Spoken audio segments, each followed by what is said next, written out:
ఆయన కొరకు నా ప్రాణాన్నే పెడదాం అనుకున్నాను, కానీ మళ్ళీ నేను వెనుకడుగు వేశానని ఎంత పశ్చాత్తాపడిపోయాడు పిల్లలు.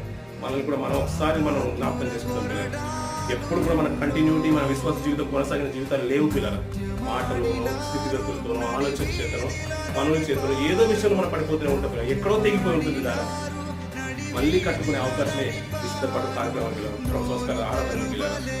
మళ్ళీ ఒకరిని విశ్వాస జీవితాన్ని దేవుళ్ళు నిలుపుకోవాలనుకుంటే, మళ్ళీ నీ సాహస జీవితాన్ని దేవుళ్ళు కంటిన్యూ చేయాలనుకుంటే, నీ పాపాలకు ప్రాయచిత్తం కలగాలంటే ఆ పరిశుద్ధుని యొక్క శరీరం దగ్గరికి నువ్వు రావాల్సిందే.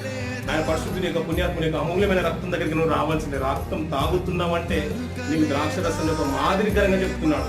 అయ్యా, ఇది నీ కొరకు చిందింపబడిన నిబంధన రక్తము, విమోచన రక్తం, నీకు విడుదల కలిగజేయడం. ఆ రోజుల్లో బలమైన రక్షకులు వచ్చేస్తారు.